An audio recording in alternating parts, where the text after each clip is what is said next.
They gave me 3 days to mourn my father, but HR looked me straight in the eye and told me that grief wasn't a valid business reason to miss a quarterly review. I still remember the harsh, fluorescent hum of the office that Tuesday afternoon. My phone had buzzed in my lap, a short, devastating text from my older sister, Clara, *, he's gone, Leo. Dad just slipped away peacefully about 10 minutes ago, * at 34 years old, sitting behind a triple monitor setup at my cubicle in Apex Logistics. The floor literally dropped out from under me.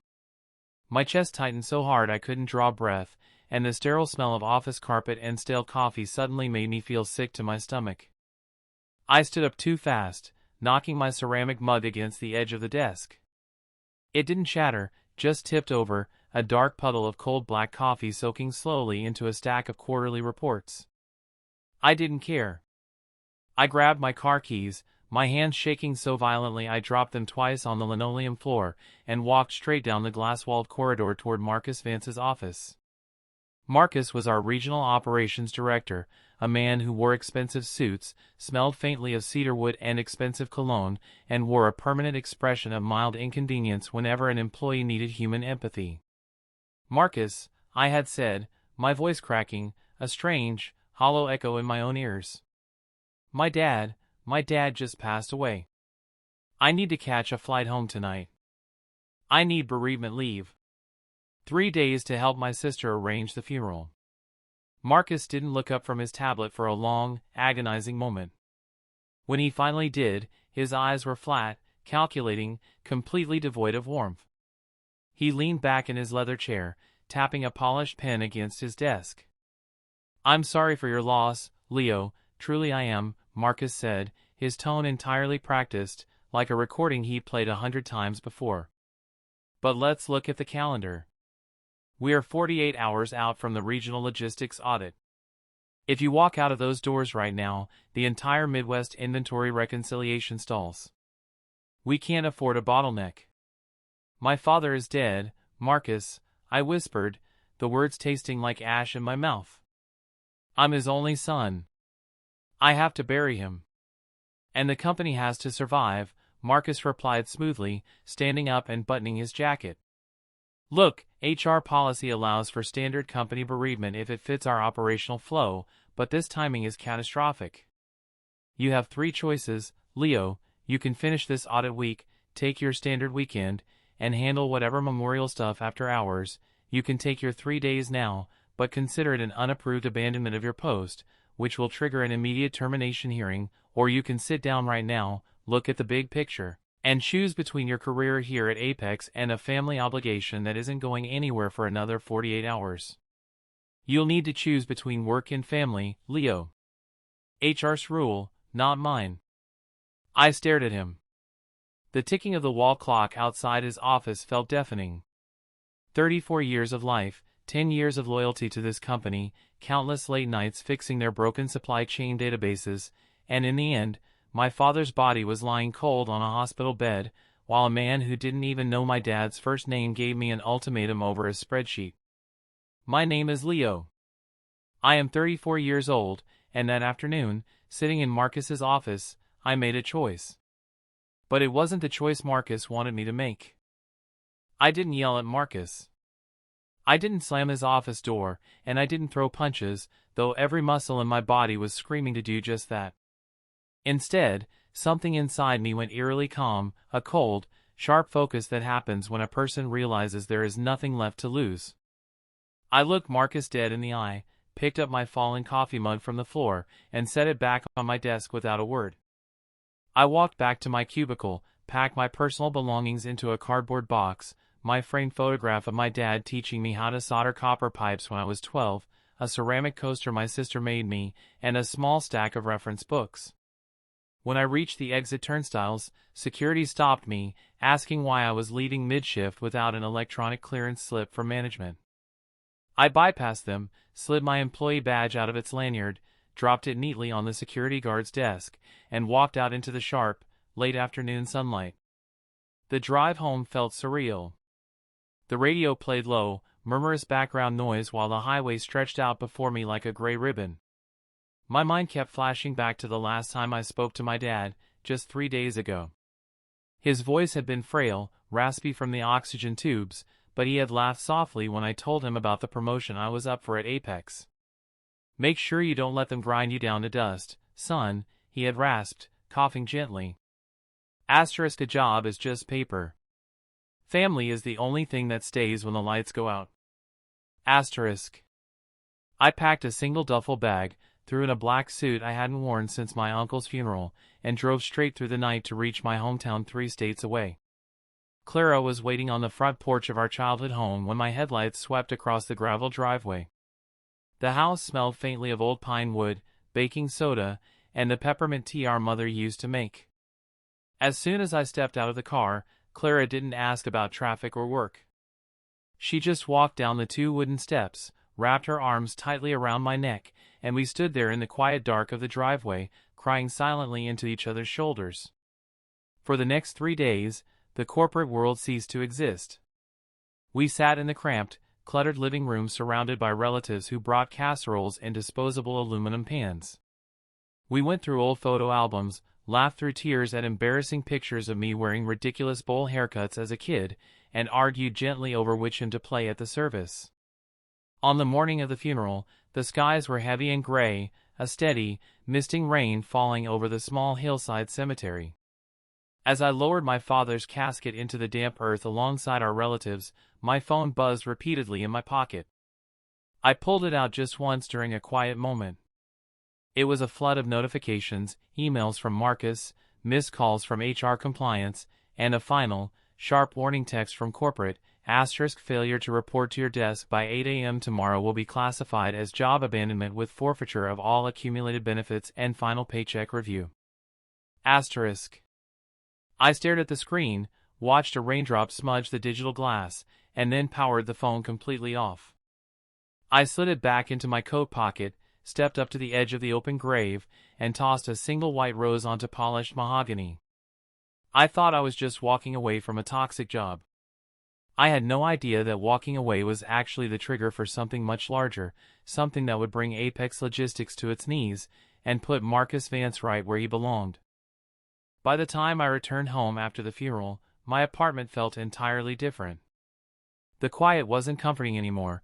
It was heavy with the realization that I was 34, unemployed, and staring down an uncertain future with zero severance and a blocked final paycheck. For the first 48 hours, the panic tried to creep in. I sat at my kitchen table with a cold cup of coffee, looking at my online banking account, watching my savings tick downward. But then I remembered my dad's voice, a job is just paper. And more importantly, I remembered what I had left behind at Apex Logistics. During my 5 years as a senior supply chain analyst at Apex, I hadn't just managed inventory reports. Because of incompetence in the IT department and a rotating door of lazy managers, I had personally built, coded, and maintained the proprietary database tracking algorithms that ran the entire Midwest distribution grid. Marcus Vance didn't know how that system worked. Nobody at Apex did. They thought it ran on magic and corporate slogans. In reality, it ran on scripts that I had written, hosted on a private cloud server that only I had the master admin keys to. When I resigned by walking out, I hadn't revoked my personal administrative protocols because I had been too numb with grief.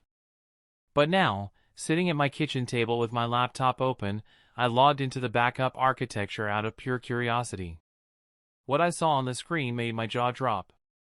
Marcus hadn't just scrambled to cover my absence, and his arrogant haste to prove to corporate that the Midwest audit was a success without me. He had bypassed security checkpoints, falsified inventory compliance stamps, and routed thousands of shipments through unverified third-party vendors to fake efficiency metrics.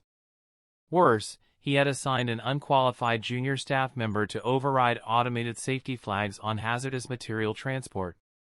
It wasn't just corporate negligence anymore. It was a massive, federal compliance violation, one that could result in millions of dollars in fines and immediate revocation of Apex's interstate shipping licenses. My phone, which I had finally turned back on, buzzed violently. It was an unknown number, but I recognized the frantic, breathless voice on the other end the moment I answered. It was Sarah, a former colleague and friend from the data analytics team. "Leo!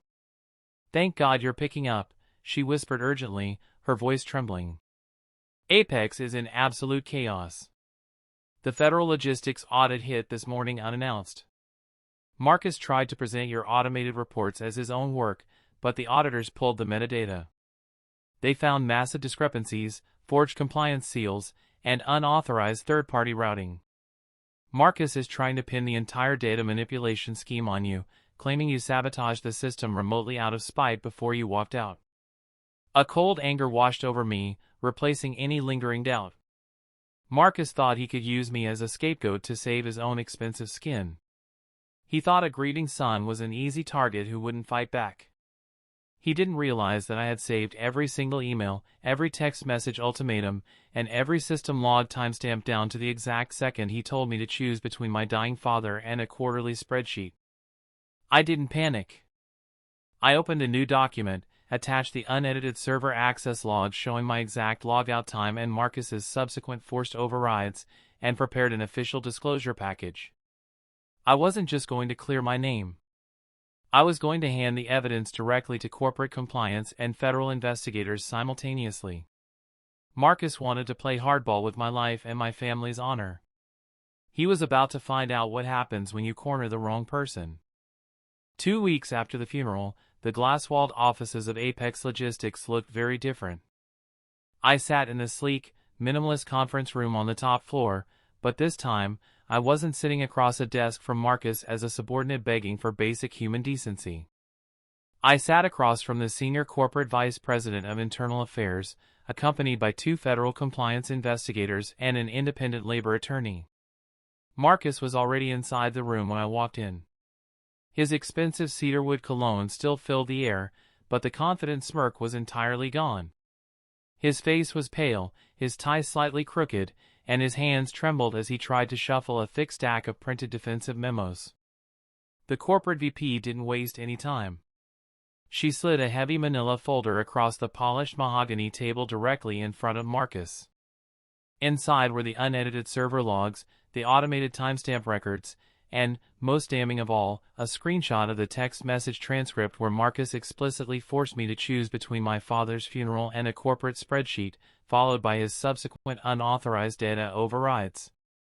Mr. Vance, the VP said, her voice cutting through the silent room like a razor blade. Federal investigators have cross-referenced these logs with our interstate shipping manifests. You not only falsified compliance data to cover up an operational bottleneck, but you attempted to frame a terminated employee who was actively grieving the loss of his father. Effective immediately, your employment with Apex Logistics is terminated for gross corporate malfeasance, fraud, and obstruction of federal audit. Marcus slammed his hands down on the table, his face flushing a furious, ugly shade of crimson. "This is a setup," he stammered, his voice cracking with desperation. "He hacked the system. He abandoned his post. You can't do this to me. I brought millions in revenue to." "You brought liability and federal scrutiny," the VP interrupted coldly, gesturing to the security guards waiting by the door. "Please escort Mr. Vance out of the building. And make sure his security badge is deactivated permanently." I watched in silence as Marcus was led out of the room, his head bowed, his expensive suit looking suddenly cheap and ill-fitting. He didn't look at me as he passed. The fallout for Apex was swift and severe.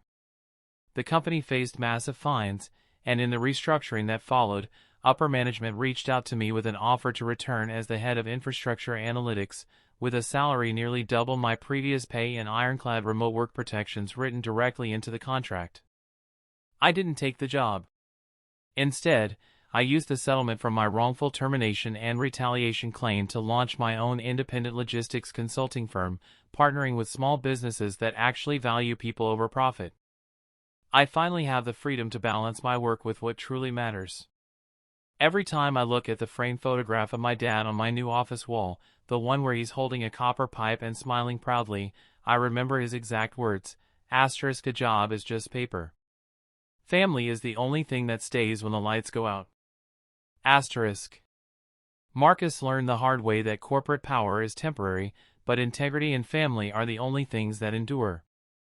As I sit here today in my new office, watching the afternoon sunlight catch the edges of that old photograph of my dad, I can't help but wonder about the choices we all make when life tests us at our most vulnerable moments. Marcus thought a corporate title made him untouchable, and he believed that grief was just an inconvenience to be managed on a spreadsheet. He learned the hard way that when you trade your humanity for a bottom line, you eventually find yourself completely alone when the house of cards collapses. We live in a world that constantly demands we sacrifice our peace, our families, and our self-respect for jobs that would replace us by Monday morning if things went south. But my father's voice has stayed with me through every single storm. A job is just paper. Family is the only thing that stays when the lights go out. I stood my ground, I protected my family's dignity, and I walked away from a toxic place that tried to strip away my humanity. But it makes me think about the battles you might be facing behind closed doors. Have you ever had to choose between your livelihood and what you knew was right for your family? How did you find the strength to walk away, and would you have done what I did?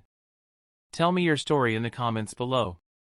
If this journey resonated with you, consider subscribing to Dad Revenge Lab for more real stories about resilience, standing up to injustice, and finding your power when the world tries to break you.